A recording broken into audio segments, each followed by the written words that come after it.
સારી શેપમાં બહુ કન્ડિશનમાં આપણે ગ્લોબને નથી જોઈ રહ્યા. લાસ્ટ યરના બર્થડે કરતાં અત્યારે જોઈએ ઘણું બધું બદલાઈ ગયું છે. નેશનલિસ્ટિક્સ પોલિસીઝ છે, સાથે જ પ્રોટેક્શનિઝમ. અગર તમે જુઓ ગ્લોબલી ટ્રેડ ડિસ્રપ્શન આપણે જોઈ રહ્યા છે, અને ઉપરથી જીઓપોલિટિકલ ટેન્શન તો છે, જો કે થોડું ઇસ આઉટ થતું આપણે જોઈ રહ્યા છીએ, પરંતુ હજુ પણ એક અનસર્ટેનિટી છે. ઇન્ટરનેશનલ સ્પેસ સ્ટેશનથી અગર જોઈએ તો ઘણું બધું સારું દેખાઈ રહ્યું છે સર, પરંતુ ખરેખર એવું છે નહીં. તો આ સમય તમે કઈ રીતે જોઈ રહ્યા છો? સો હંમેશા એક ચીજ કહું છું કે વર્લ્ડમાં જે થોડી ડાર્કનેસ છે એમાં એક જે શાઇનિંગ સ્ટાર દેખાય, જેની પાસે ડેમોગ્રાફી છે, ગ્રોથ છે, સારી ગવર્મેન્ટ છે અને સ્ટેબિલિટી છે, એ ઇન્ડિયા છે. અને ઇન્ડિયાનું જે લોંગ ટર્મ વ્યૂથી જોઈએ તો is a shining star, I can say, and I continue to say that.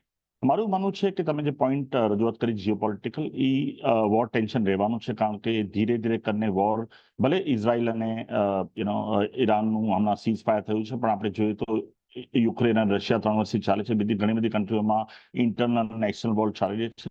તો મારા હિસાબે વોરનો સિચ્યુએશન થોડી સાઈડ પર રહેશે, અને which can impact partly to India, particularly in the trade supply or આપણે જે ક્રૂડ ડિપેન્ડન્સી છે, ઇટ કેન ઇમ્પેક્ટ. બટ જે બિગર વરી છે અત્યારે વર્લ્ડમાં, એ world slowdown is a bigger worry. અને ટેરિફના જે રિલેટેડ ક્વેશ્ચન્સ છે, જેના લીધે સપ્લાય ચેઇન પર ઇમ્પેક્ટ પડી શકે, જેના લીધે ઇમ્પોર્ટ એક્સપોર્ટ પર ઇમ્પેક્ટ પડી શકે, એ મને લાગે છે વધારે સિરિયસ છે. અને એ જો સોલ્વ થાય તો that will be good for India. But મારા હિસાબે અત્યારે ગ્લોબલ સ્લોડાઉન અને ગ્લોબલ સપ્લાય ચેન ઇસ્યુ અને trade war will be the larger thing to focus on. અને આ જ્યાર સુધી થોડું આ વોલેટાઇલ માઇન્ડસેટ રહ્યા કરશે મોટા લીડર્સનું, ત્યાર સુધી આ વોલેટિલિટી આપણી માર્કેટમાં જોવા મળશે. તો global is a big worry point right now in a broad scenario. આપણે ઇન્ડિયા જોઈએ તો ઇન્ડિયા ફંડામેન્ટલી ઘણું ઇમ્પ્રુવ થયું છે.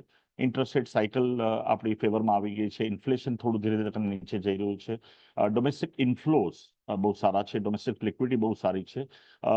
વેલ્યુએશન થોડા મોંઘા છે ઇન્ડિયામાં, અને અર્નિંગ ગ્રોથ થોડું મોડરેટ છે. એના હિસાબે થોડીક હંમેશા અનસર્ટેનિટી છે. સો બે negative factor I can say in summary: high valuation, lower earning growth અને ગ્લોબલ વરીઝ. અને પોઝિટિવ સાઇડ પર આપણે જોવા જઈએ તો interest rate cycle, lower inflation, as well as the domestic liquidity. આપણે જોઈએ મ્યુચ્યુઅલ ફંડ કેટલા કેશ પર બેઠા છે, અને કન્ટિન્યુઅસલી આપણે જોઈ રહ્યા છે કે ફ્લોઝ ઇક્વિટી માર્કેટમાં આવી રહ્યા છે, બંને ઇન્સ્ટિટ્યુશન તરફથી અને રિટેલ તરફથી, જે મને લાગે છે કન્ટિન્યુ રહેશે. એટલે બ્રોડલી આપણે જો અત્યારે આપણે એવા બેલેન્સ પર છીએ જ્યાં અમુક ચીજો નેગેટિવ છે, અમુક ચીજો પોઝિટિવ છે.